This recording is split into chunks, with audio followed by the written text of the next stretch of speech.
All right, guys, 1984, Part 2, Chapters 1 and 2.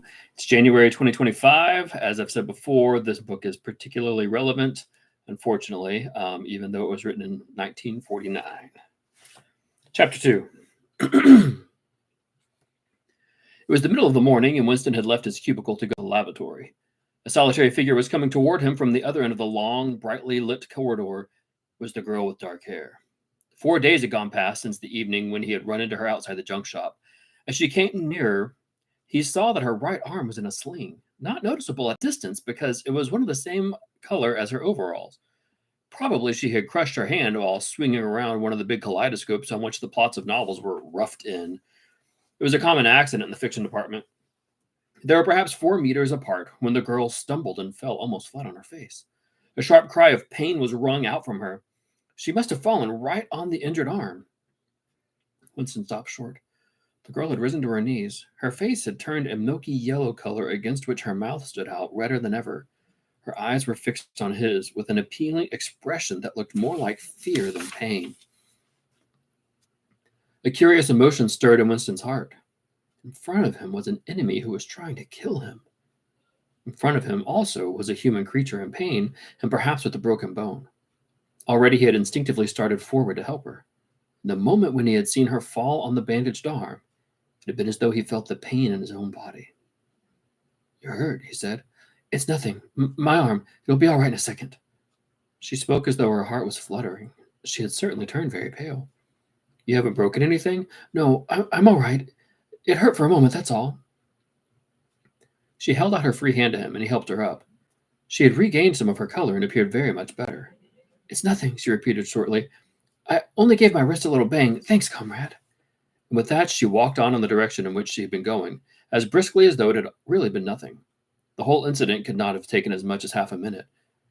Not to let one's feelings appear in one's face was a habit that acquired the status of an instinct. And in any case, they had been standing right in front of a telescreen when the thing happened. Nevertheless, it had been very difficult not to betray a momentary surprise, for in the 2 seconds while he was helping her up, the girl had slipped something into his hand. There was no question that she had done it intentionally. It was something small and flat. As he passed through the lavatory door, he transferred it to his pocket and felt it with his fingertips.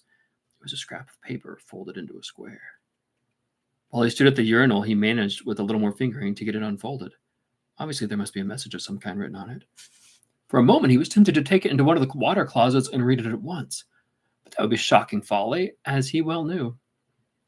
There was no place where you could be more certain that the telescreens were watched continuously. He went back to his cubicle, sat down, threw the fragment of paper casually among the other papers on his desk, put on his spectacles, and hitched the speak right forward to him. 5 minutes, he told himself. 5 minutes at the very least. His heart bumped in his breast with frightening loudness. Fortunately, the piece of work he was engaged on was mere routine, the rectification of a long list of figures, not needing close attention. Whatever is written on the paper, it must have some kind of political meaning. So far as he could see, there were 2 possibilities. One, much more likely than the other, was that the girl was an agent of the thought police, had just as he had feared. He did not know why the thought police should choose to deliver their messages in such a fashion, but perhaps they had their reasons. The thing that was written on the paper might be a threat, a summons, an order to commit suicide, a trap of some description. But there was another wilder possibility that kept raising its head, though he tried vainly to suppress it. This was that the message did not come from the thought police at all, but from some kind of underground organization. Perhaps the Brotherhood existed after all. Perhaps the girl was part of it.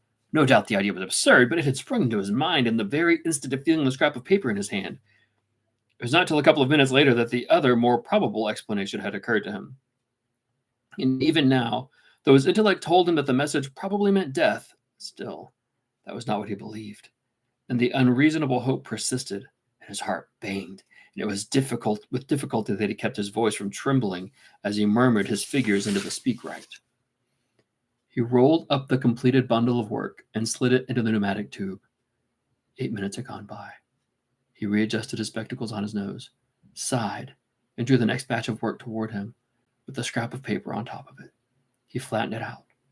On it was written in a large, unformed handwriting, "I love you." Oh my God!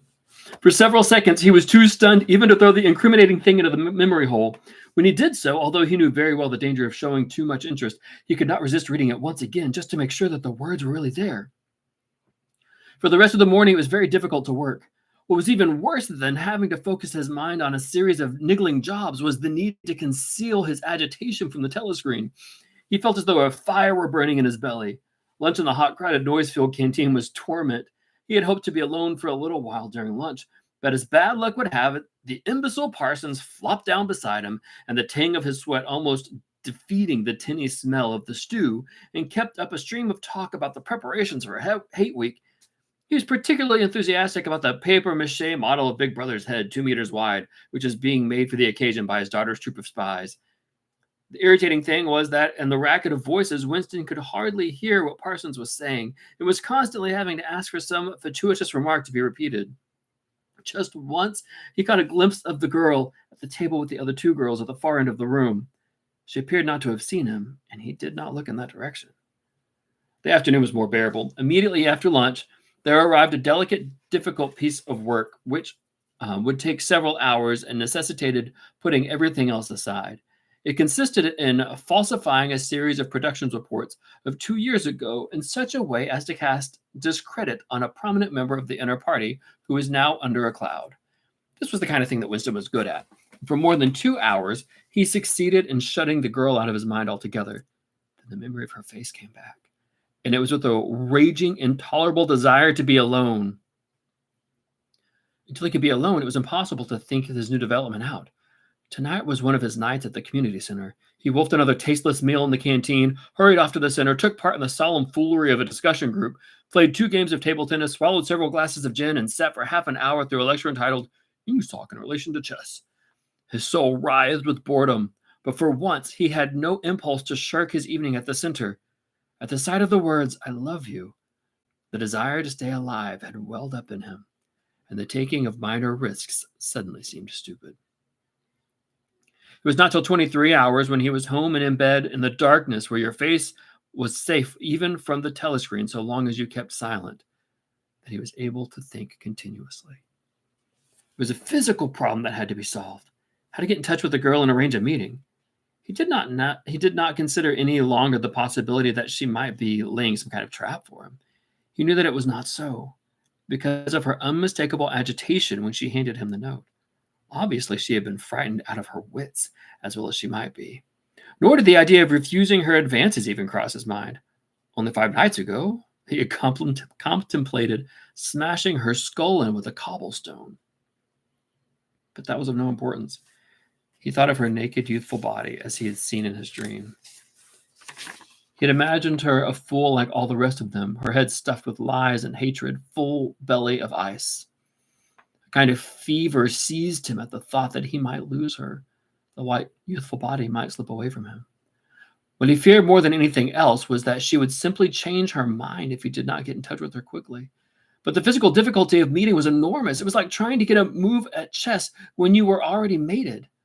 Whichever way you turned, the telescreen faced you. Actually, all the possible ways of communicating with her had occurred to him within 5 minutes of reading the note. But now, with time to think, he went over them one by one, as though laying out a row of instruments on a table. Obviously, the kind of encounter that had happened this morning could not be repeated. If she had worked in the records department, it might have been comparatively simple, but he had only a very dim idea whereabouts in the building the fiction department lay, and he had no pretext for going there. If he had known where she lived and at what time she left work, he could have contrived to meet her somewhere on her way home. But to try to follow her home was not safe, because it would mean loitering about outside the ministry, which was bound to be noticed. As for sending a letter through the mails, it was out of the question. By a routine that was not even secret, all letters were opened in transit. Actually, few people even wrote letters. For the message that it was occasionally necessary to send, there were printed postcards with long lists of phrases, and you struck out the ones that were inapplicable. In any case, he did not know the girl's name, let alone her address.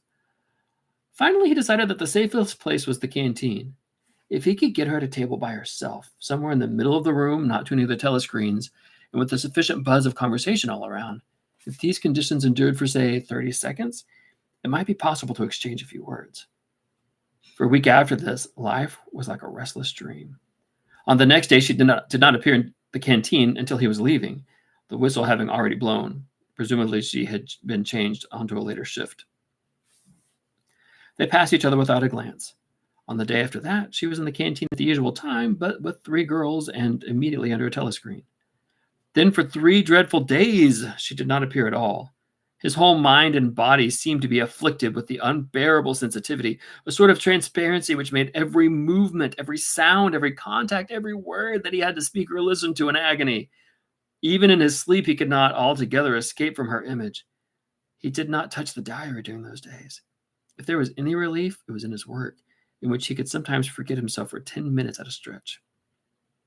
He had absolutely no clue as to what happened to her. There was no inquiry he could make.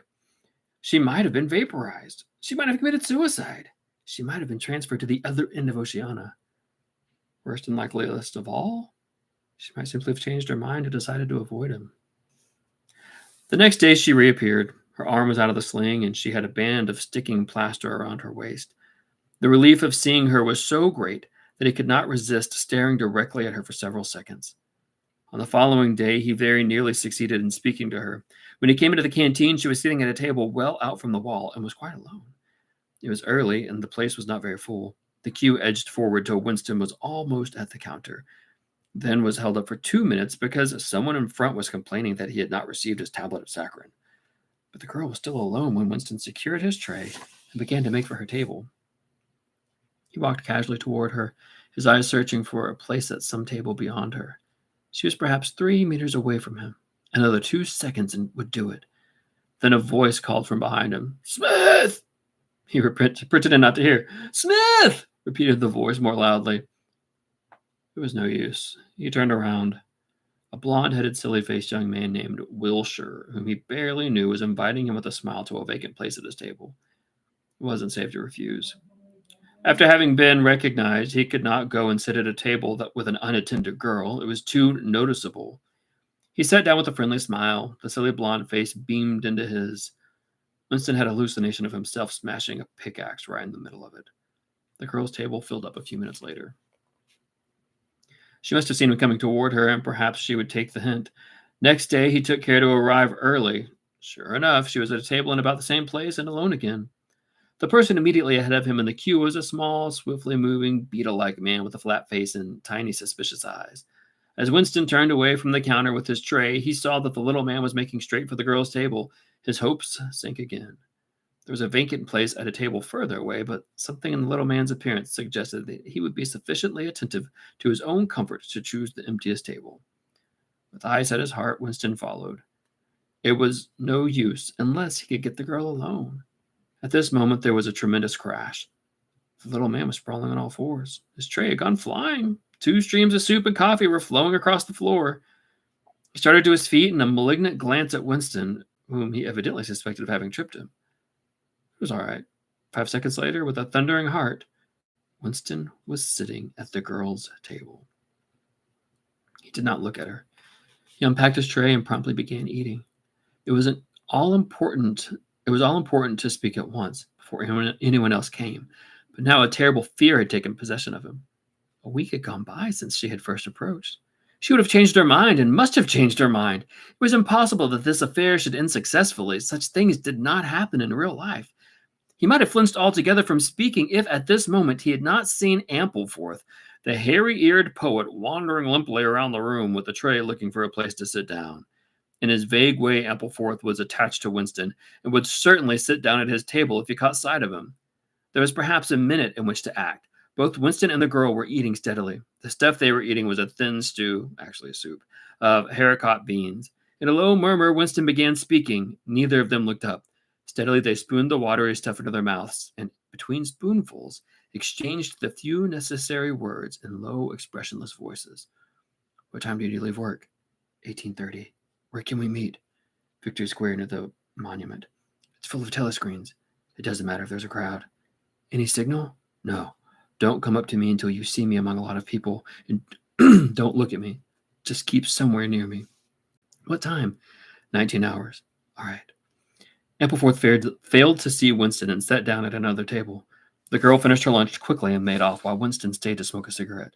They did not speak again, and so far as it was possible for 2 people sitting on opposite sides of the same table, they did not look at one another.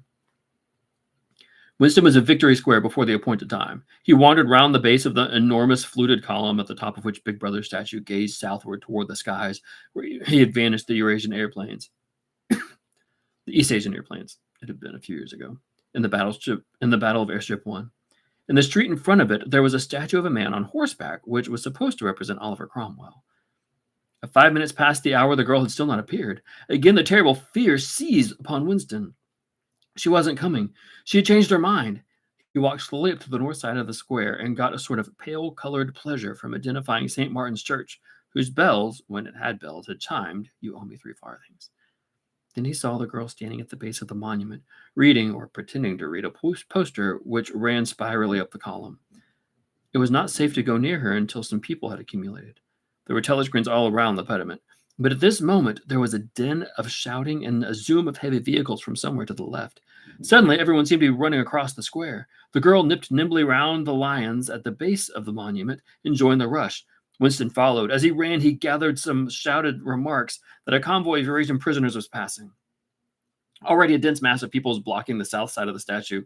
Winston, at normal times, the kind of person who gravitates to the outer edge of any kind of scrimmage, shoved, butted, squirmed his way forward into the heart of the crowd. Soon he was within arm's length of the girl, but the way was blocked by an enormous prole and an almost equally enormous woman, presumably his wife, who seemed to form an impenetrable wall of flesh. Winston wiggled himself sideways and with a violent lunge managed to drive his shoulder between them. For a moment, it felt as though his entrails were being ground to a pulp between the 2 muscular hips. Then he had broken through, sweating a little. He was next to the girl. They were shoulder to shoulder, both staring fixedly in front of them. A long line of trucks with wooden-faced guards armed with submachine guns standing upright in each corner was passing slowly down the street. In the trucks, little yellow men in shabby greenish uniforms were squatting, jammed close together. Their sad Mongolian faces gazed out over the sides of the truck, utterly incurious. Occasionally, when a truck jolted, there was a clank-clank of metal. All the prisoners were wearing leg irons. Truckload after truckload of the sad faces passed. Winston knew they were there, but he saw only one intermittently.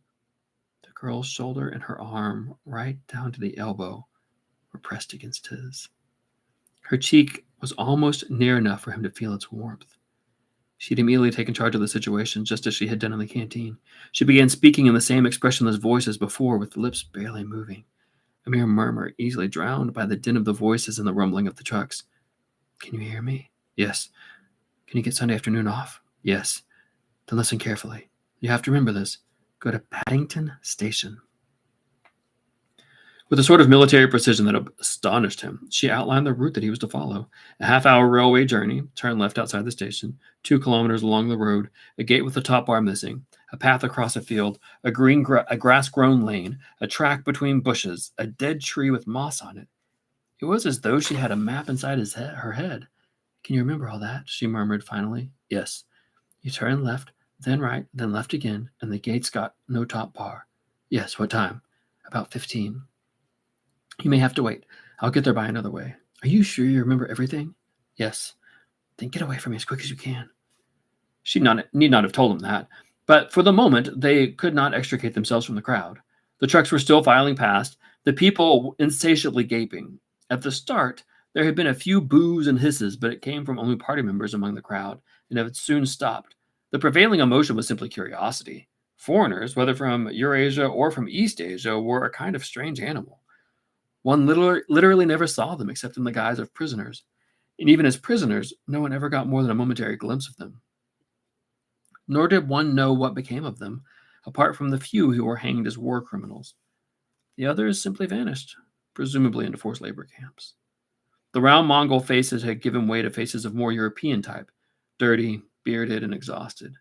From over-scrubby cheekboned eyes looked into Winston's, sometimes with strange intensity, and flashed away again. The convoy was drawing to an end. In the last truck, he could see an aged man, his face a mass of grizzled hair, standing upright with wrists crossed in front of him, as though he were used to having them bound together. It was almost time for Winston and the girl to part. But at the last moment, while the crowd still hemmed with them in, her hand fell for his and gave it a fleeting squeeze. It could not have been 10 seconds, and yet it seemed a long time that their hands were clasped together. He had time to learn every detail of her hand. He explored the long fingers, the shapely nails, the work-hardened palm with its row of calluses, the smooth flesh under the wrist. Merely from feeling it, he would have known it by sight. In the same instant, it occurred to him that he did not know what color the girl's eyes were. They were probably brown, but people with dark hair had sometimes blue eyes. To turn his head and look at her would have been inconceivably folly. With hands locked together, invisible among the press of bodies, they stared steadily in front of them, and instead of the eyes of the girl, the eyes of the aged prisoner gazed mournfully at Winston out of the nests of hair. Chapter 2.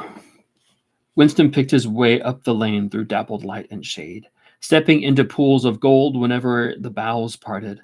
Under the trees to the left of them, the ground was misty with bluebells. The air seemed to kiss one's skin. It was the 2nd of May. From somewhere deeper in the heart of the wood came the droning of ringdoves. He was a bit early. There had been no difficulties about the journey, and the girl was so evidently experienced that he was less frightened than he would normally have been. Presumably, she could be trusted to find a safe place. In general, you could not assume that you were much safer in the country than in London. There were no telescreens, of course, but there was always the danger of concealed microphones by which your voice might be picked up and recognized. Besides, it was not easy to make a journey by yourself without attracting attention. For distances of less than 100 kilometers, it was not necessary to get your passport endorsed, but sometimes there were patrols hanging about in the railway stations who examined the papers of any party member they found there and asked awkward questions. However, no patrols had appeared, and on the walk from the station he had made sure by cautious backward glances that he was not being followed. The train was full of proles in holiday mood because of the summery weather. The wooden-seated carriage in which he traveled was filled to overflowing by a single enormous family, ranging from a toothless great-grandmother to a month-old baby, going out to spend an afternoon with in-laws in the country, and, as they freely explained to Winston, to get hold of a little black market butter. The lane widened, and in a minute he came to the footpath she had told him of, a mere cattle track which plunged between the bushes. He had no watch, but it could not be 15 yet. The bluebells were so thick underfoot that it was impossible not to tread on them. He knelt down and began picking some, partly to pass the time away, but also from a vague idea that he might like to have a bunch of flowers to offer the girl when they met. He had got together a big bunch and was smelling their faint, sickly scent when a sound at the back froze him, the unmistakable cackle of a foot on twigs. He went on picking the bluebells. It was the best thing to do. It might not be the girl, or he might have been followed. After all. To look around was to show guilt. He picked another and another. A hand fell lightly on his shoulder. He looked up. It was the girl. She shook her head, evidently as a warning that he must keep silent, then parted the bushes and quickly led the way along the narrow track into the wood. Obviously, she had been that way before, for she dodged the boggy pits as though by habit. Winston followed, still clasping his bunch of flowers. His first feeling was relief, but as he watched the strong, slender body moving in front of him, with a scarlet sash that was just tight enough to bring about the curve of her hips, the sense of his own inferiority was heavy upon him. Even now it seemed quite likely that when she turned around and looked at him, she would draw back after all. The sweetness of the air and the greenness of the leaves daunted him. Already on the walk from the station, the May sunshine had made him feel dirty and etiolated, a creature of indoors, with the sooty dust of London in the pores of his skin. It occurred to him that till now she had probably never seen him in broad daylight in the open. They came to the fallen tree that she had spoken of. The girl hopped over and forced apart the bushes, in which there did not seem to be an opening. When Winston followed her, he found that they were in a natural clearing, a tiny grassy knoll surrounded by tall saplings that shut it in completely. The girl stopped and turned. "Here we are," she said. He was facing her at several paces distance, as yet he did not dare draw nearer. "I didn't want to say anything in the lane," she went on, "in case there's a mic hidden there. I don't suppose there is, but there could be. There's always the chance of those swine recognizing your voices. We're all right here. He still had not the courage to approach her. We're all right here, he repeated stupidly. Yes, look at the trees. They were small ashes, but at some time had been cut down and had sprouted up again into a forest of poles, none of them thicker than one's wrist. There's nothing big enough to hide a mic in. Besides, I've been here before. They were only making conversation. He was managing to move closer to her now. She stood before him, very upright, with a smile on her face that looked faintly ironical, as though she were wondering why he was so slow to act. The bluebells had cascaded onto the ground. They seemed to have fallen on their own accord. He took her hand. Would you believe, he said, that till this moment I didn't know what color your eyes were? They were brown, he noted. Rather light shade of brown with dark lashes. Now that you've seen what I'm really like, can you still bear to look at me? Yes, easily. I'm 39 years old. I've got a wife that I can't get rid of. I've got varicose veins. I've got 5 false teeth. I couldn't care less, said the girl. The next moment, it was hard to say by whose act she was in his arms. At the beginning, he had no feeling except sheer incredulity. The youthful body was strained against his own.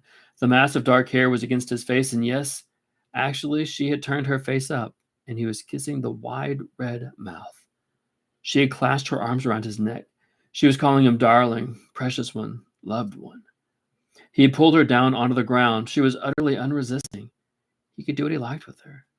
But the truth was that he had no physical sensation except of mere contact. All he felt was incredulity and pride. He was glad that this was happening, but he had no physical desire. It was too soon. Her youth and prettiness had frightened him. He was too much used to living without women. He did not know the reason. The girl picked herself up and pulled a bluebell out of her hair. She sat against him, putting her arm around his waist. Never mind, dear. There's no hurry. I've got the whole afternoon. Isn't this a splendid hideout? I found it when I got lost once on a community hike. If anyone was coming, you could hear them 100 meters away. What's your name? Said Winston. Julia. I know yours. It's Winston. Winston Smith. How did you find that out? I expect I'm better at finding things out than you are, dear. Tell me, what did you think of me before the day I gave you the note? He did not feel any temptation to tell lies to her. It was even a sort of love offering to start off telling the worst. I hated the sight of you, he said. I wanted to rape you and then murder you afterwards. 2 weeks ago, I thought seriously of smashing your head into a cobblestone. If you really want to know, I imagined that you had something to do with the thought police. The girl laughed delightedly, evidently taking this as a tribute to the excellence of her disguise. Not the thought police. You didn't honestly think that. Well, perhaps not exactly that, but from your general appearance, merely because you're young and fresh and healthy, you understand. You thought I was a good party member. Pure in word and deed, banners, processions, slogans, games, community hikes, all that stuff. And you thought that if I had a quarter of a chance, I would denounce you as a thought criminal and get you killed off. Yes, something of that kind. A great many young girls are like that, you know. It's this bloody thing that does it, she said, ripping off the scarlet sash of the Junior Anti-Sex League and flinging it onto a bough. Then, as though touching her waist had reminded her of something, she felt in the pocket of her overalls and produced a small slab of chocolate. She broke it in half and gave one of the pieces to Winston. Even before he had taken it, he knew by the smell that it was very unusual chocolate. It was dark and shiny. It was wrapped in silver paper.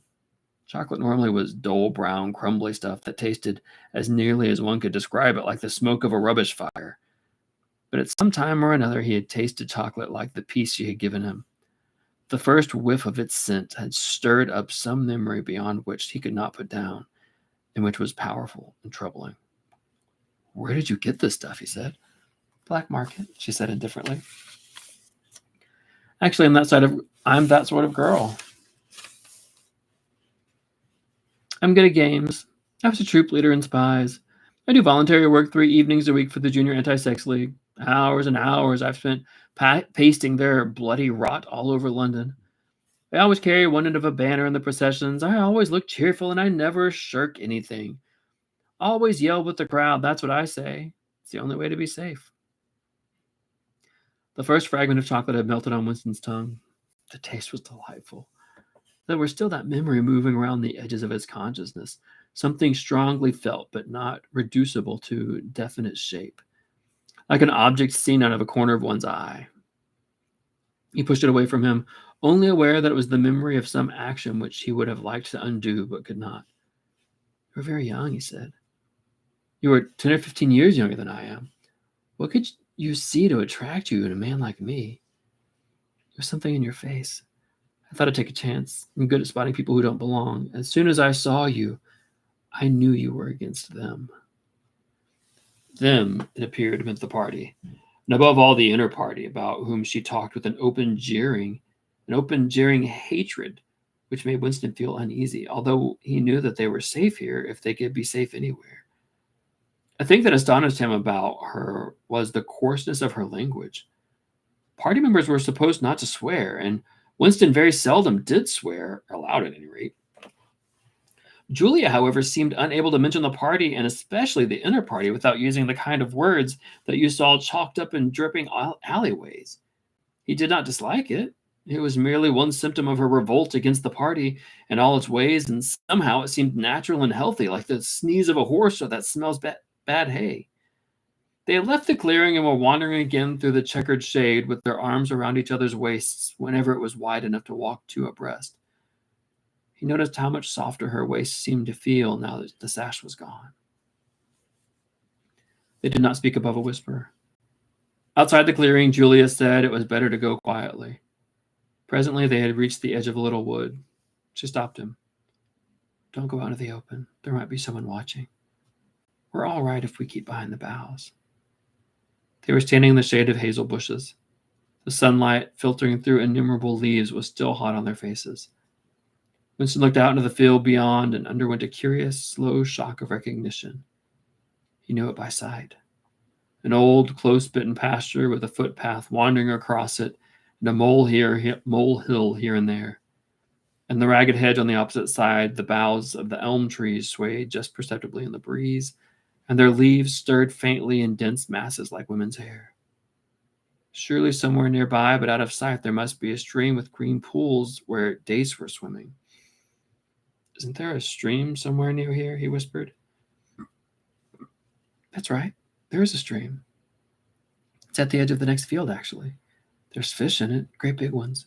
You can watch them lying in the pools under the willow trees, waving their tails." "It's the golden country, almost," he murmured. "The golden country? It's nothing, really.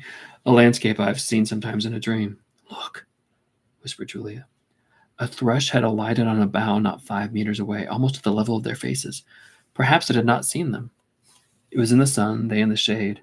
It spread out its wings, fitted them carefully into place again, ducked its head for a moment, as though making a sort of obeisance to the sun, and then began to pour forth a torrent of song. In the afternoon hush, the volume of sound was startling. Winston and Julia clung together, fascinated. The music went on, minute after minute, with astonishing vibrations, never once repeating itself, almost as though the bird were deliberately showing off its virtuosity. Sometimes it stopped for a few seconds, spread out and resettled its wings, then swelled its speckled breast and again burst into song. Winston watched it with a sort of vague reverence. For whom, for what was this bird singing? No mate, no rival was watching it. What made it sit on the edge of the lonely wood and pour its music into nothingness? He wondered whether, after all, there was a microphone hidden somewhere near. He and Julie had only spoken in low whispers, and it would not pick up what they had said, but it would pick up the thrush. Perhaps at the other end of the instrument, some small, beetle-like man was listening intently, listening to that. But by degrees, the flood of music drove all speculation out of his mind. It was as though it were a kind of liquid stuff that poured all over him and got mixed up with the sunlight that filtered through the leaves. He stopped thinking and merely felt. The girl's waist and the bend of his arms was soft and warm. He pulled her round so that they were breast to breast. Her body seemed to melt into his. Whenever his hands moved, it was all as yielding as water. Their mouths clung together. It's quite different from the hard kisses they'd exchanged earlier. When they moved their faces apart again, both of them sighed deeply. The bird took fright and fled with a clatter of wings. Winston put his lips against her ear. Now, he whispered. Not here, she whispered back. Come back to the hideout, it's safer. Quickly, with an occasional crackle of twigs, they threaded their way back to the clearing. When they were once inside the ring of saplings, she turned and faced him. They were both breathing fast, but the smile had reappeared round the corners of her mouth. She stood looking at him for an instant, then felt at the zipper of her overalls. And yes, it was almost as it was in his dream. Almost as swiftly as he had imagined, she had torn off her clothes, and she flung them aside. It was with the same magnificent gesture by which a whole civilization seemed to be annihilated. Her body gleamed white in the sun. But for a moment he did not look at her body. His eyes were anchored by the freckled face with its faint, bold smile. He knelt down before her and took her hands in his. Have you done this before? Of course, hundreds of times. Well, scores of times anyway. With party members? Yes, always with party members. With members of the inner party? Not with those swine, no. But there's plenty that would if they got the chance. They're not so holy as they make out. His heart leapt.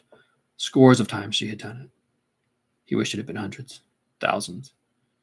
Anything that hinted at corruption always filled him with a wild hope. Who knew? Perhaps the party was rotten under the surface, its cult of strenuous and self-denial simply a sham concealing the iniquity. If he could have infected the whole lot of them with leprosy or syphilis, how gladly he would have done so. Anything to rot, to weaken, to undermine. He pulled her down so they were kneeling face to face. Listen, the more men you've had, the more I love you. Do you understand that? Yes, perfectly. I hate purity. I hate goodness. I don't want any virtue to exist anywhere. I want everyone to be corrupt to the bones. Well then, I have to suit you, dear. I'm corrupt to the bones. You like doing this? I don't mean simply me. I mean the thing itself. I adore it. That was above all what he wanted to hear. Not merely the love of one person, but the animal instinct, the simple, undifferentiated desire. That was the force that would tear the party to pieces. He pressed her down upon the grass among the fallen bluebells. This time there was no difficulty. Presently the rising and falling of their breasts slowed to normal speed, and in a sort of pleasant helplessness, they fell apart. The sun seemed to have grown hotter. They were both sleepy. He reached out for the discarded overalls and pulled them partly over her. Almost immediately they fell asleep and slept for about half an hour. Winston woke first. He sat and watched the freckled face, still peacefully asleep, pillowed on the palm of her hand. Except for her mouth, you could not call her beautiful. There was a line or two around the eye if you looked closely. The short dark hair was extraordinarily thick and soft. It occurred to him that he still did not know her surname or where she lived. The young, strong body, now helpless in sleep, awoke in him a pitying, protecting feeling. But the mindless tenderness that he had felt under the hazel tree while the thrush was singing had not quite come back. He pulled the overalls aside and studied her smooth white flank. In the old days, he thought, a man looked at a girl's body and saw that it was desirable, and that was the end of the story. But you could not have pure love or pure lust nowadays. No emotion was pure because everything was mixed up with fear and hatred. Their embrace had been a battle and a climax of victory. It was a blow against the party. It was a political act. I mean, talk about the change of pace in this book, right? Chapter 1, or book 1, is so heavy and dark and overwhelming and oppressive. And book 2, chapter 1, opens with Julia stumbling in the hallway, passing him this note. He's scared that she's a thought police. He gets to his office and eventually opens up this note that says, I love you. And he starts to panic, and then he goes through all these insecurities, and she can't really love me. She's got to be setting me up, and I'm not good enough, and how am I going to get to talk to her? And he goes through all these different mind games on how to talk to her. And I mean, anybody that's ever been on the dating scene can relate to these thoughts and these feelings. And then he finally gets in and sits down at the table where she is, and just this quick conversation as they're just sipping their soup and they're not trying to make any eye contact. And they're, what are we going to do? Where are we going to go? What time is it? How are we going to get there? Beautiful, beautiful. Then this terror seizes him. He's there. He gets there early to the statue. I love the line where he's surrounded by this crowd and these prisoners of war are there.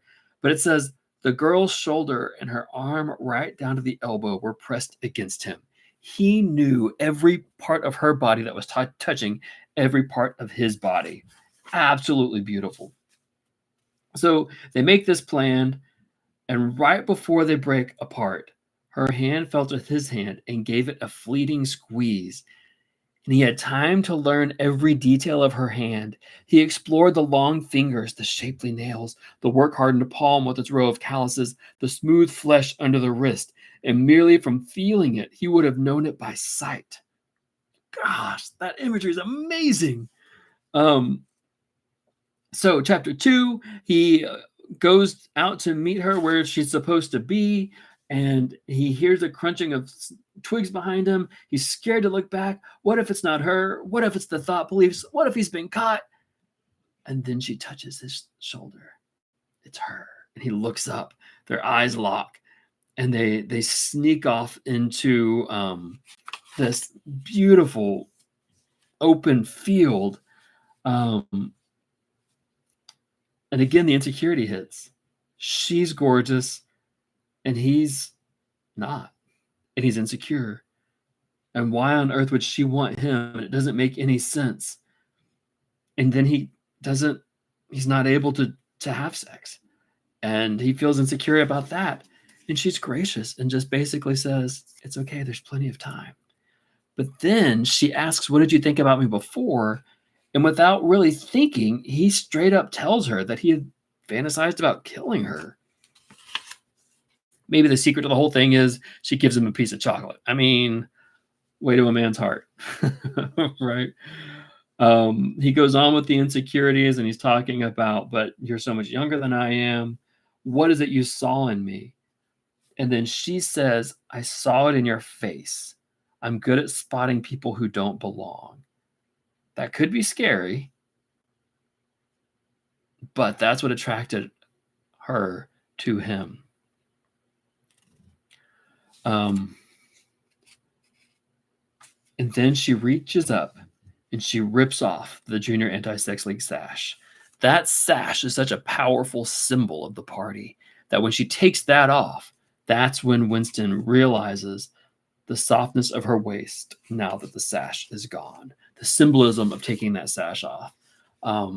It reminds me of a scene from The Scarlet Letter whenever she takes her hat off and her hair falls down. The symbolism of clothing can be so powerful in literature. Get some pretty intense imagery whenever their mouths cling together, but it was a quite different kiss from the hard kiss as before. He asks her if she's done this before. In other words, has she had sex with party members? And what attracts Winston to her the most is not the fact that she's had sex. It's the fact that for Winston, sex is rebellion because the party says sex is not for pleasure. And so if she's having sex with party members, that's because it's an act of rebellion. And that's what is attracting Winston to Julia. He says, the more you've had, the more I love you. But if you don't understand the symbolism there, then you don't understand why he's attracted to her for that reason. He goes on to say, I hate purity. I hate goodness. I don't want any virtue to exist anymore. And she says, I'm corrupt to the bones. It goes on a couple of lines later. That was above all what he wanted to hear, not merely the love of one person, but the animal instinct, the simple, undifferentiated desire. That was the force that would tear the party to pieces. The passion of making love. The party says, don't have feelings, and there's nothing more intimate and passionate than making love. That's why he's turned on by her.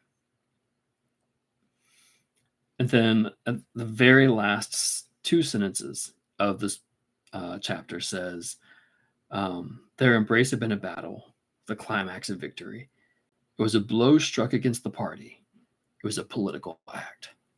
Man, this is such a good book. If you were bored with part one, part two is where the action really starts to pick up. So love you all. Thank you for joining me. If you want to catch the first part of the book, you can subscribe or go back and check my other videos.